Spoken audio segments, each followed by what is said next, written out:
Hello, everybody. Welcome today. My name is Reverend Donna Seraphina. I am a psychic medium and a spiritualist reverend. So, a bunch of people have been writing to me about this Audrey Barattiero. I'm going to call her Audrey B. And she was a follower of Chad. So she was another one like Lori who had read his books. He met her and told her that she was married to Jesus in a past life. And she fell for that hook, line, and sinker. At some point, he asks her to be Lori's friend because he's not always able to contact Lori and be there. He also tells her that in the future he had been shown during a near-death experience that his wife Tammy would die and that he would marry Lori. Okay, so she stayed friends with him even though he said these things. And like the other women, she kind of self-serves and talks in the little girl voice and pretends everything she did was out of the goodness of her heart. Being the former wife of Jesus, she had a high role to fill in Chad's upcoming cult. Okay. So remember that Chad had all kinds of women going with this. So Big Chumpty Lump, this unattractive, chubby, boy face guy, is just manipulating women left and right by using a little bit of psychic abilities. I should say BS, I guess. But anyway, so Audrey does this as asked, and she's down at one convention and stays at Lori's house. So Lori had like a 4,000 square foot house paid for by Charles Vallow and his hard work, and she frequently let anybody stay there. That was well known. And Audrey stayed there, and she said Zalema stayed there, Melanie Gibb, and a few other women. So we've never been introduced to who these other women are. Maybe they got smart and took off. I don't know. But at some point when all this was going on, she also talks about, they're calling it casting. Well, Jesus cast out demons in the Bible and witches cast spells, right? So either way, they're putting implications on this words about casting. So Audrey says she was first introduced to this in a hotel room and the women sat around holding hands. She thought that Lori was using real aggressive instead of, asking God to bless. She was fire and brimstone type of weapons and fire to cast demons and zombies out of her husband or whoever else, right? And so at some point over the next year, Melanie Plowski and Lori go to visit Audrey, where she's now moved to Missouri, which apparently sounds like it's a holy place for Mormons. And Lori and Melanie Plowski say they're going there to visit religious sites, and they all stay in a hotel room together. And then they all fly to Hawaii together, and conveniently they're all there in Hawaii when Tammy Daybell is murdered. So then, even though Tammy Daybell's dead now, and Charles is dead now, and nobody even talks about the children anymore. Oh, and at some point, Audrey says she asked, how's Tylee? Because Lori had said she was at BYU, which is the university. And Lori said, Tylee doesn't talk to me much anymore, which is pretty creepy. But so anyways, the testimony, that's the basis of it. Then Lori informs Audrey that Tammy has died now, so she's flying back to Rexburg, and Audrey flies back to Rexburg with Melanie. So there's nothing that's happened in the past year from the death of two spouses that has scared her enough to get away from these people. In fact, instead of flying home to Missouri, she flies to Rexburg. And she says on the stand, it's because she's such a nice person. She's such a sweet person and wanted to help Melanie. Okay. So pretty much, a lot of people out there are just, rolling their eyes like, oh my God, another one of Chad's cult dummies. So then you get to the final 10 minutes of the testimony, which I think, after what I told you, basically that sums up the whole hour. But then you have the final 10 minutes, and the final 10 minutes floored me. Now, what Audrey said on the stand was that the reason she decided to end the relationship in October of 2019, I believe, was that Lori was mad at her about something and told her that she could murder her, chop her up in little pieces. There would be a lot of blood. She's not in the mood to do it now, but she could make herself get in the mood. Invoke the demon, right? And she could chop her up and put her in little bag, or put her in hefty bags and bury her where no one would find her. So my mouth about hit the floor. Oh, because she said Lori was laughing. And when she described Lori laughing, that's when I was like, yeah, that's the Lori I saw. She's describing the Lori I saw murder her children. Literally. The evil, just pure, evil. And then the defense attorney jumps up and he says, wait a minute. You've done how many police interviews? Never mentioned anything like that conversation. Testified at the grand jury hearing a couple of years ago. Never mentioned anything about Lori threatening her. In fact, any contact with law enforcement or the courts, Audrey has never said anything like this. And now, kind of like the Salem witch trials, this woman is saying that she's going to do all these things that were done to Tylee, right? So everybody's writing me and they're like, do you believe Audrey? Do you believe this? Do you believe that? And I have to say, I'm not 100% sure, but what she described was the Lori that I saw. Like I just said, the Lori that I saw murder her children was evil. Remember, I said she's amused at other people's weakness, slightly amused at other people's weakness, or she gets mad at them in the case of Alex if they're, incompetent. She enjoys killing. All right. And she's laughing. Remember, I kept saying how shocked I was. This woman is laughing while she's doing this. She's not while she's doing the killing of these children, but while she's eating the flesh and making sandwiches and going back out by the fire with Chad and Alex doing the same thing. This is what I saw in my psychic vision. The Lori that Audrey described is the Lori that I saw. And how would Audrey know about that Lori if Lori hadn't really said that to her? The only other way that she would know is if she had seen Lori act that way before. Because it's a very specific personality trait of Lori's. When she becomes very evil, she despises weakness. It amuses her when she's like killing people to see their weakness. And I think Audrey might have said something about she's been there when people take their last breath or something like that. But Audrey never said any of this at the grand jury hearing. She never said this in any police interviews. So the lawyer got up and he goes, do you expect people to buy that crap? Like he actually used the word crap and he said it.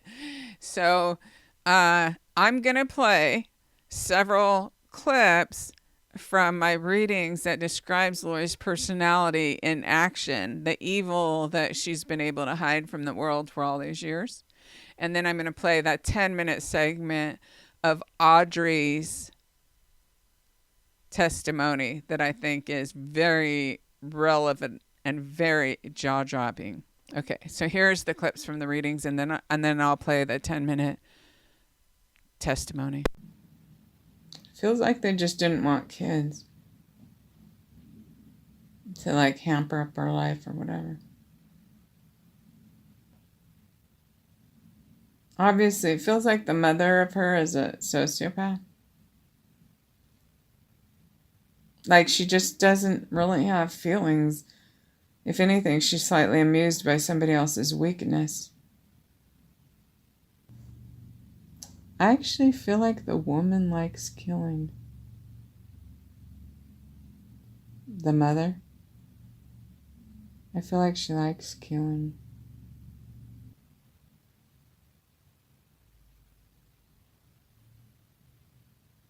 And what I'm doing now is I'm going to see if this wife, the wife of the stepfather who helped murder these children or dispose of their bodies or whatever,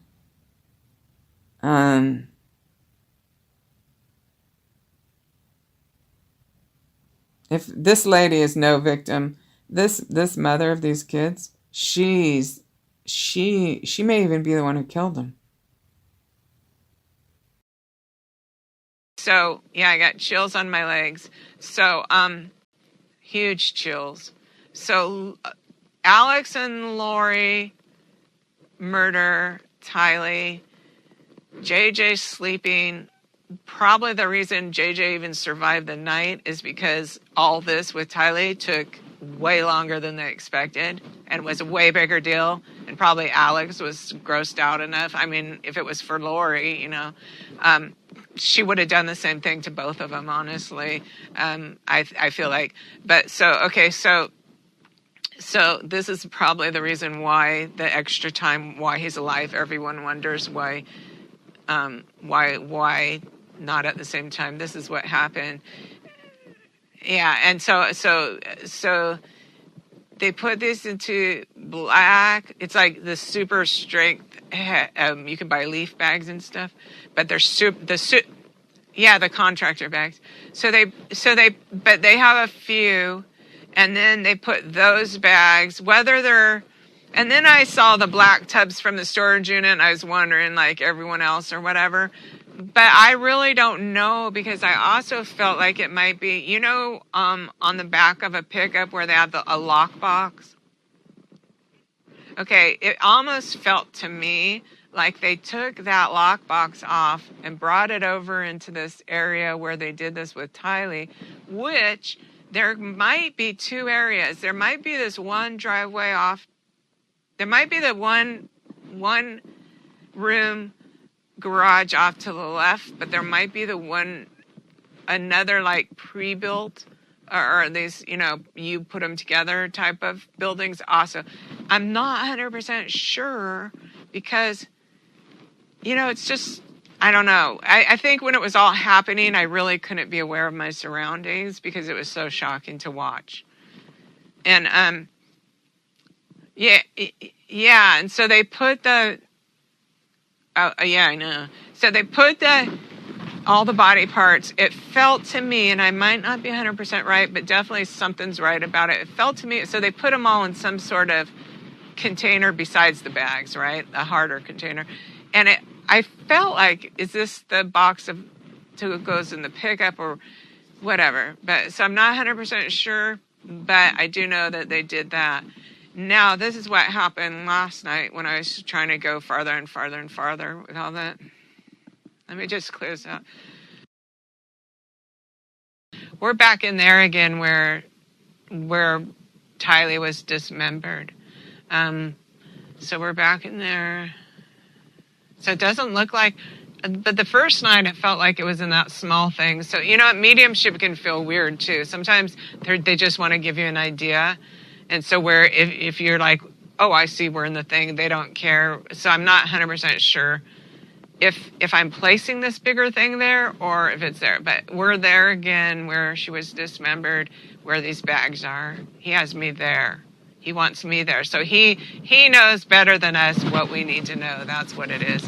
We need to stop wondering stuff, and he's going to show us stuff his own way. That's what's going on. Okay. So we're back there where that happened.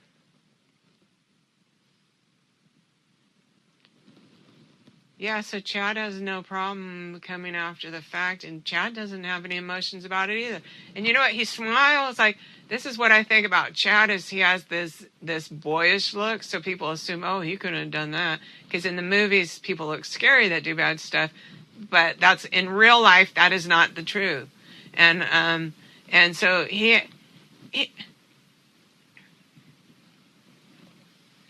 so he walks in. He walks in, and they've done this, you know, what he expected, but he walks in like, oh, hey. You know, like if you know someone else did all the moving, and then the guy shows up when everyone's almost done and then eats the pizza. That's how Chad, none of them actually have any feelings. So in their mind, I guess they all established in their mind they could dehumanize Tylee and JJ as whatever demons or whatever zombies, whatever they want to call them. But then none of them seem to have remorse at all. None. And there's no bad feeling. Like he comes in like no, not like that. Not like he thinks he's cool, but just like like Goofy. You know, Goofy the dog from Disneyland. And so almost like, it's almost like they didn't even do what they just did. And but now Chad's part in all this, Chad's job in all this is to take all these parts. Oh, so this is what Charles is going to show me. I'm pretty sure Alex didn't take part in this part. Let me watch if Lori went with him. What everyone's part is, but he's definitely got he's definitely got 100% chills on my legs, really strong chills about it is Chad that puts the body parts all over the place.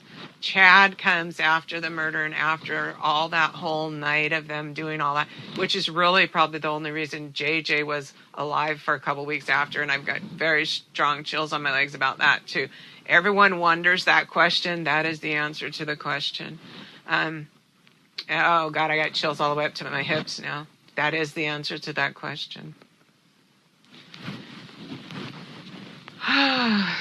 So Lori's plan was to do the same thing, but Alex just wouldn't cooperate. So she is evil at this point. Whoever she used to be isn't even there anymore. She isn't just a person who is evil. She is evil. Okay. Yeah. And so, okay, so I'm gonna let everything clear because it feels like they're loading these into the boat right now, and I just gotta let it clear. So definitely Alex is helping them carry down to the boat. Definitely he's doing that. He's gross. He's really gross. He's really grossed out by what they did, but it's even in jail, she's going to try to end up manipulating everyone around her. I see Lori putting them all over, and she's looking to Chad to instruct her, like, the best places to put everything. But Chad knows where they put the trapper. Chad knows where the people who do the trapping put the trapper traps for the trapped animals. And so they know where a lot of animals come to find food, and that's what they're doing. And Lori's doing it too.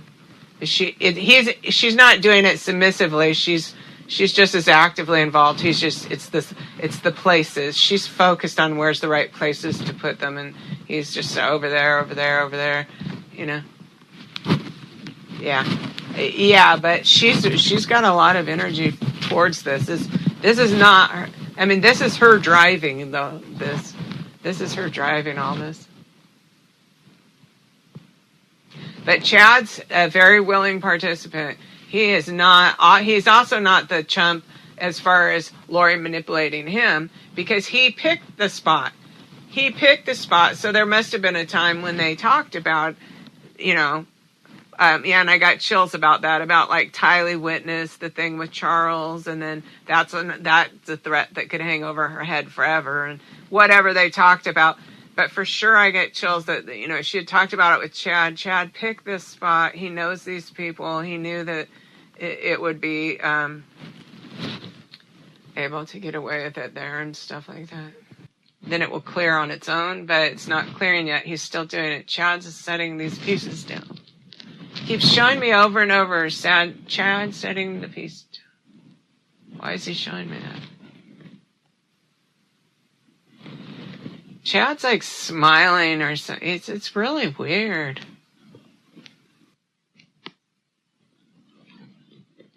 They're just in some kind of alter reality. They're not.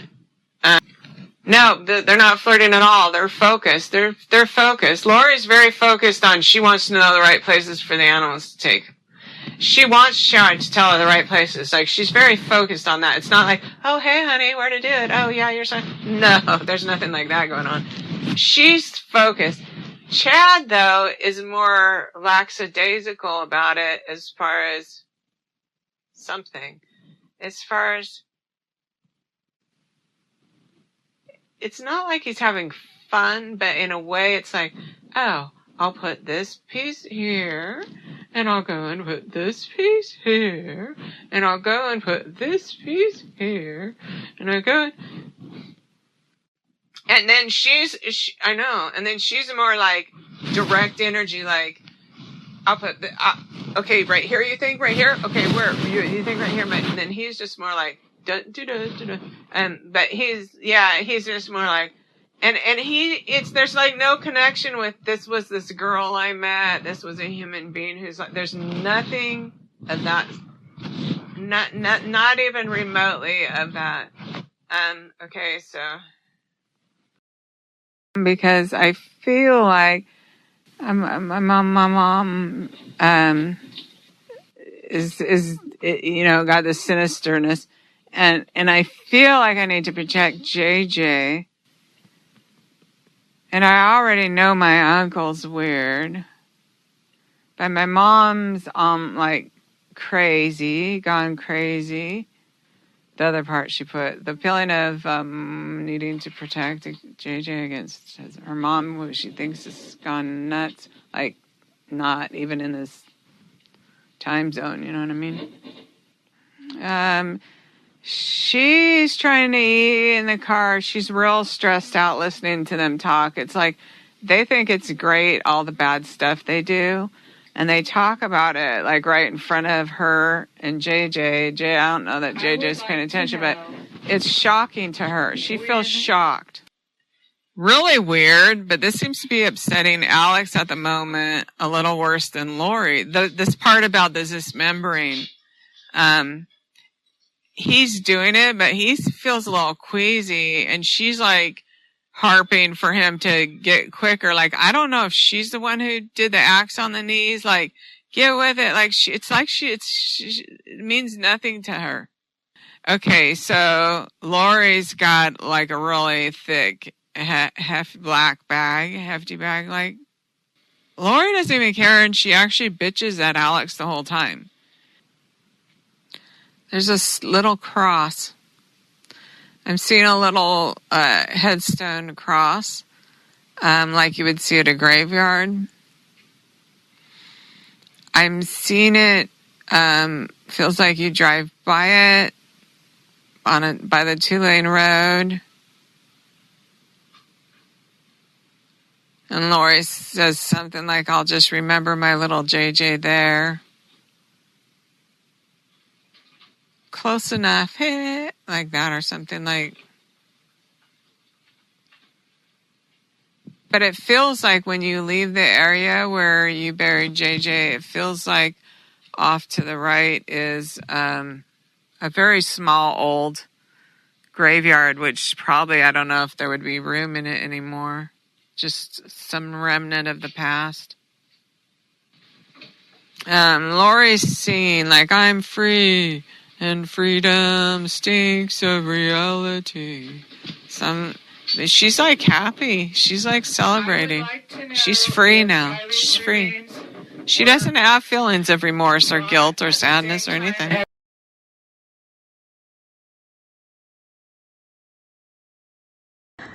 I think defense counsel kind of asked you about this friendship and why you terminated it, and you said that you were scared or in fear. Why was that?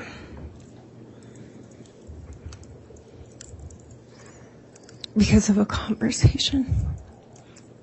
And who was the conversation with? Lori. Did she make threats to you? She did. What did she say?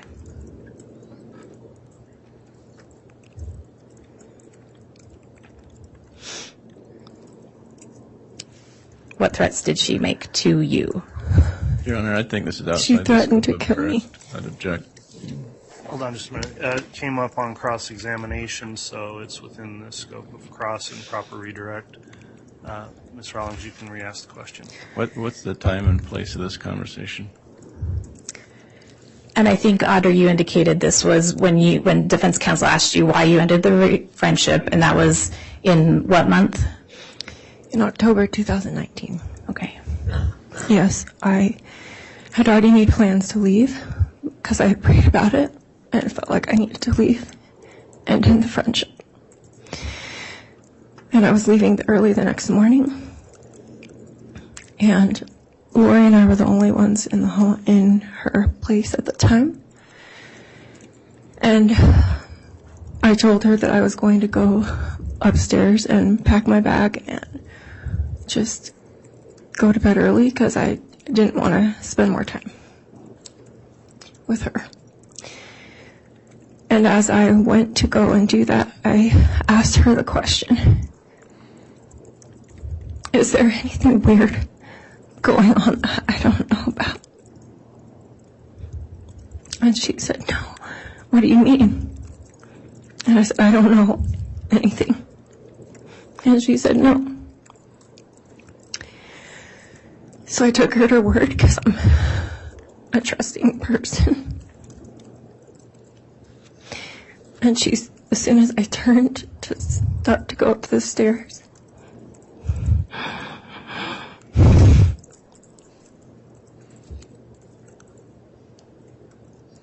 she started laughing. The kind of laugh as if you're laughing at someone or think something's hilarious. And she said to me, you're so naive and too trusting. You're like a little child. You'll believe anything anyone would tell you.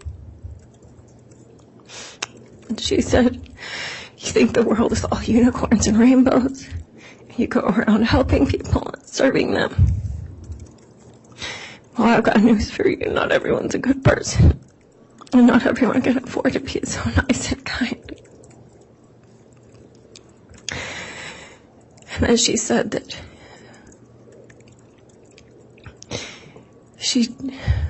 So I want to just focus on what threats she made to you. She threatened to kill me. Okay.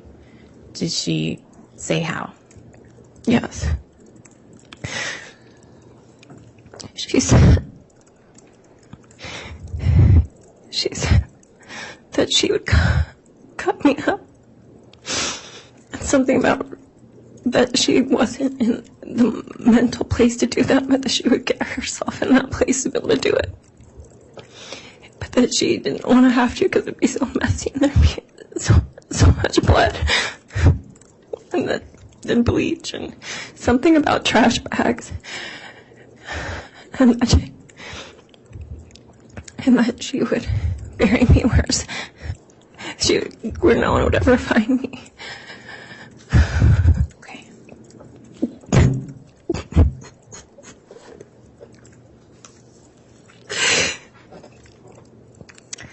I don't think I have any other questions, Your Honor. Thank you. All right, Ms. Rawlings.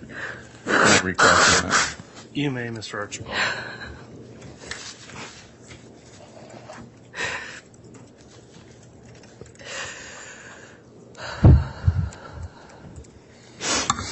So this diabolical conversation that you're having with Lori in October of 2019. Was this in Idaho? Yes. You'd been with her previously in October of 2019 in Missouri, right? Yes. You'd been with Lori previously in October of 2019 in Hawaii, right? Yes. And then you followed Lori from Hawaii to Idaho in October of 2019, right? Yes.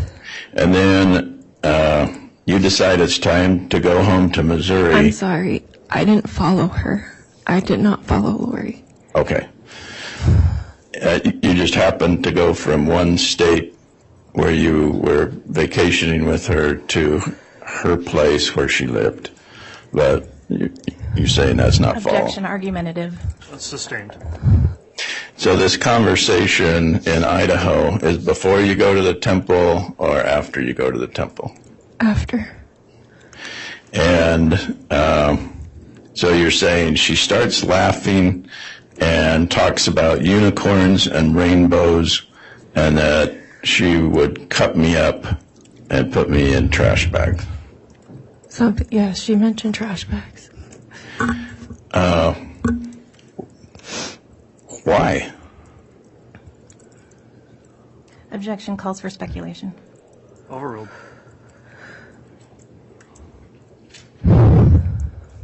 Did she ever say, I killed my kids and I'm going to kill you too? Objection beyond the scope. Overruled. No, I knew nothing about her children. Right. Did she say, I killed Charles and I'll kill you too? She didn't talk about Charles. Nothing like that, right? She brought up being at the scene, watching someone take their last breaths.